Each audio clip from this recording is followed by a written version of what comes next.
Good morning class 10th। आज chapter number 8 करेंगे science का। जीव जनन कैसे करते हैं, इंग्लिश में हाउ डू ऑर्गेनिज्म रिप्रोड्यूस। ठीक है, रिप्रोडक्शन आपको पता है कि एक बहुत ही एसेंशियल वर्क है। अगर कोई भी जीव, कोई भी एनिमल रिप्रोड्यूस नहीं करेगा, मतलब अपने जैसे बच्चे पैदा नहीं करेगा, तो एक टाइम ऐसा आएगा कि अर्थ पे लाइफ जो है वो ख़त्म हो जाएगी। ठीक है, तो इसलिए रिप्रोडक्शन कह लो या जनन कह लो, वेरी इंपॉर्टेंट है। ठीक है, तो इसमें फटाफट से जो मेन टॉपिक है उस पर आ जाते हैं। सबसे पहले रिप्रोडक्शन या जनन जो है दो प्रकार के होते हैं, हिंदी में लैंगिक और अलैंगिक। ठीक है, लैंगिक और अलैंगिक जनन होते हैं। इंग्लिश में बोल सकते हैं सेक्सुअल और असेक्सुअल रिप्रोडक्शन। ठीक है, तो सबसे पहले हम इन दोनों का जो डिफरेंस है, जो मतलब कि इन दोनों में जो अंतर है वो देख लेते हैं। ठीक है, तो वो मैं आपको नोट्स में भेजूँगी। बाकी आपके पास जो सपोर्ट मटेरियल है उसमें भी मिल जाएगा आपको कि दोनों में क्या डिफरेंस है। सबसे पहले आ जाओ आप असेक्सुअल रिप्रोडक्शन में। असेक्सुअल रिप्रोडक्शन होता है बच्चों, जिसमें किसी भी जीव को बनाने के लिए, एक नए बच्चे को पैदा करने के लिए सिर्फ एक पेरेंट की ज़रूरत होती है। ठीक है, सिर्फ एक ही पेरेंट से एक नया जीव जब पैदा हो जाता है तो उसको हम असेक्सुअल रिप्रोडक्शन कहते हैं। इसका चित्र मैं आपको दिखा देती हूँ। ये आपका फिगर बुक में है 8.1, आप देख लो। ठीक है, ये फिगर आप देख लो। इसमें आप देख रहे हो कि एक अमीबा है। ठीक है, ये अमीबा है, देखो ये अमीबा है और ये अकेला एक ही अमीबा है। और ये धीरे धीरे जो है जब ये मैच्योर हो रहा है, बड़ा हो रहा है, तो उसके बाद क्या होता है कि इसका आप देख रहे हो कि इसका सेल्स का साइज जो है वो एक्सपेंड हो रहा है। ये देखो, ये वाला सेल का साइज एक्सपेंड हो रहा है, बड़ा हो रहा है। और जो इसका जो न्यूक्लियस है बीच में, जो केंद्रक है, वो भी बड़ा हो रहा है, फैल रहा है। और फिर थर्ड स्टेज में देखो आप, थोड़ा और बड़ा हो गया और ये एक केंद्रक या एक न्यूक्लियस दो न्यूक्लियस में कन्वर्ट होने जा रहे हैं, आप देख सकते हो। और फिर देखो अगले फिगर में, ये दोनों में एक बीच में कट आ गया और दो सेल, इंडिविजुअल सेल तैयार आपके हो गए। आप देख सकते हो फिगर 8.1। ठीक है, तो इस तरह का रिप्रोडक्शन आप देख रहे हो कि इसमें किसी भी बच्चे को बनाने के लिए, दो अमीबा बनाने के लिए सिर्फ एक अमीबा जो है वो काफ़ी है। तो इस तरह के रिप्रोडक्शन को आप असेक्सुअल रिप्रोडक्शन कहते हैं इंग्लिश में। हिंदी में अलैंगिक जनन या प्रजनन कह सकते हैं। ठीक है, सेक्सुअल रिप्रोडक्शन क्या होता है बच्चों, या लैंगिक जनन क्या होता है, जिसमें दो जीव की आवश्यकता होती है। उन दो जीवों में एक को नर कहते हैं, एक को मादा कहते हैं। ठीक है, एक को मेल कहते हैं, एक को फीमेल कहते हैं। ठीक है, क्लियर है बच्चों। तो दोनों की ज़रूरत होती है एक बच्चे को पैदा करने के लिए, जैसे कि ह्यूमन बीइंग में। ठीक है, एक फादर होता है, एक मदर होता है। क्लियर है आपको? ओके, उसके बाद इसकी इन दोनों में जो डिफरेंस है, इन दोनों का डिफरेंस हम जानेंगे कि सेक्सुअल रिप्रोडक्शन और असेक्सुअल रिप्रोडक्शन क्या होता है। ठीक है, मैं वैसे ये इनका आपको डिफरेंस का नोट्स आपको भेजूँगी। आप डिस्क्रिप्शन में जाके आप लिंक देख लीजिएगा वहाँ पे। और बाकी हम इसको डिस्कस कर लेते हैं, सेक्सुअल रिप्रोडक्शन और असेक्सुअल रिप्रोडक्शन। ठीक है, ओके। तो असेक्सुअल रिप्रोडक्शन में आप सपोर्ट मटेरियल में देख सकते हैं, जो अलैंगिक जनन है उसमें सिर्फ एक सिंगल इंडिविजुअल यानी कि एकल जीव ही काफ़ी है नए जीव को बनाने के लिए, नए जीव को पैदा करने के लिए।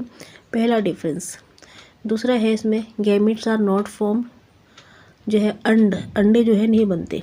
ठीक है, जब भी आप लैंगिक जनन होता है, लैंगिक जनन में आपके या सेक्सुअल रिप्रोडक्शन में आपके गैमेट्स बनते हैं, एग्स मतलब अगर उसमें बोले कॉमन भाषा में बोले तो एग्स, गैमेट्स मतलब एग्स, अंडे। ठीक है, अंडे नहीं बनते। असेक्सुअल रिप्रोडक्शन में, अलैंगिक जनन में कोई एग्स या गैमेट्स का फॉर्मेशन नहीं होता है, जबकि सेक्सुअल रिप्रोडक्शन में एग्स प्रोड्यूस होते हैं, एग बनते हैं। मेल के अंडे, फीमेल के अंडे।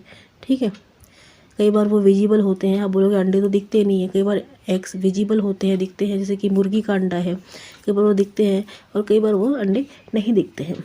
ठीक है, तो असेक्सुअल रिप्रोडक्शन में जो है आपके गैमेट्स नहीं बनते, यानी कि एग्स नहीं बनते। नेक्स्ट है new individual is identical to parent.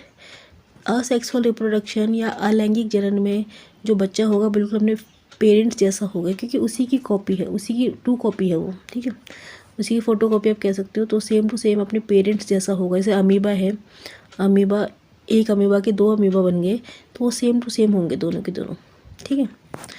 Okay, जबकि जो सेक्सुअल रिप्रोडक्शन है, जहाँ पे एक मेल और फीमेल चाहिए होता है, एक नर एक मादा चाहिए होता है नए बच्चे को बनाने के लिए, तो बच्चा थोड़ा सा अपने फादर जैसा होता है, थोड़ा सा अपनी मदर जैसा होता है, सेम टू सेम किसी एक के जैसा नहीं होता है, ठीक है।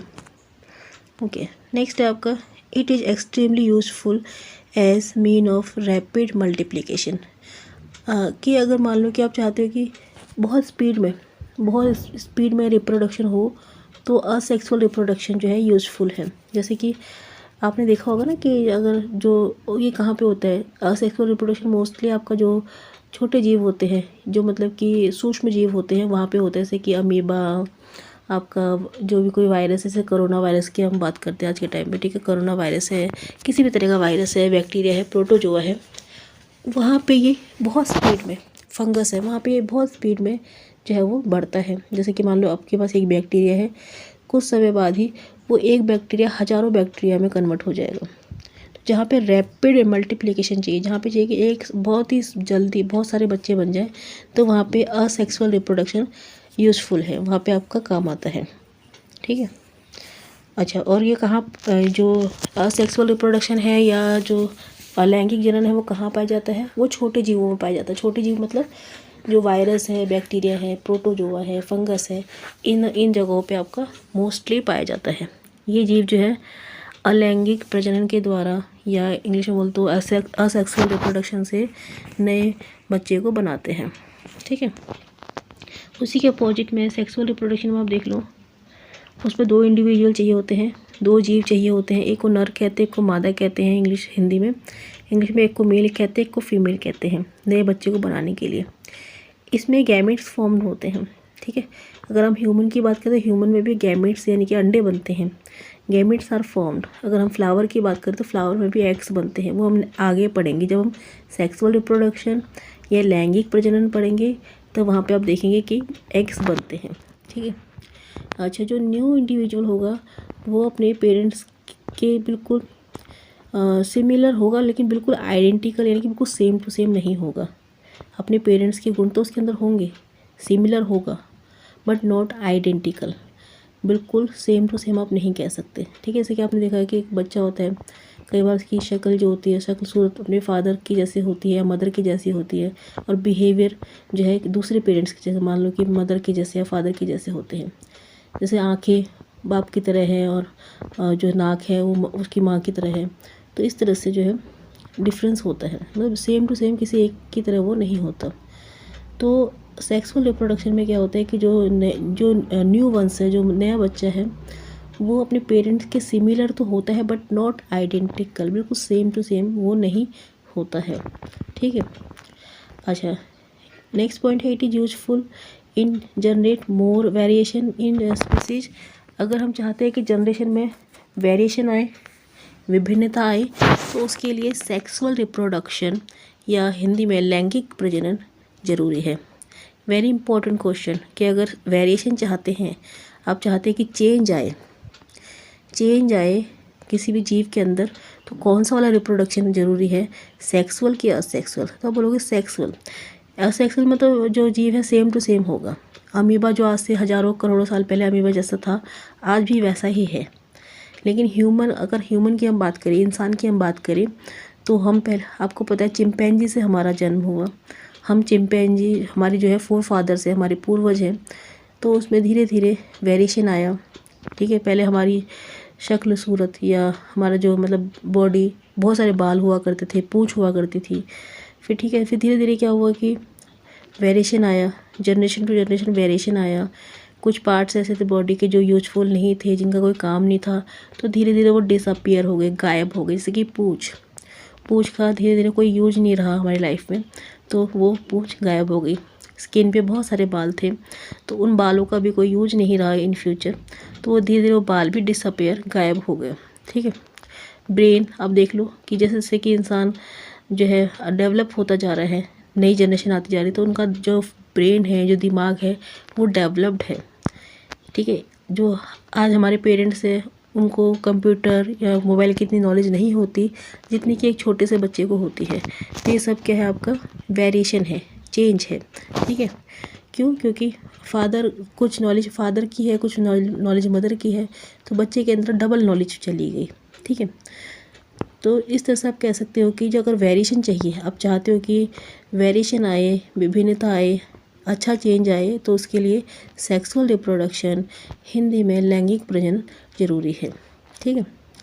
अच्छा, नेक्स्ट पॉइंट है अडॉप्टेड बाय हायर ऑर्गेनिज्म। जो हायर ऑर्गेनिज्म होते हैं, जो बड़े ऑर्गेनिज्म होते हैं, जैसे कि ह्यूमन बीइंग है, बड़े एनिमल्स है, कुत्ता, बिल्ली, चूहा आप कह सकते हो, प्लांट्स है, इन सब में सेक्सुअल रिप्रोडक्शन से नए बच्चे बनते हैं, ठीक है। तो ये दोनों का डिफरेंस है, मैं आपको नोट्स में भेजूँगी, तो आप वहाँ से देखिए और इसको याद करिए, ठीक है।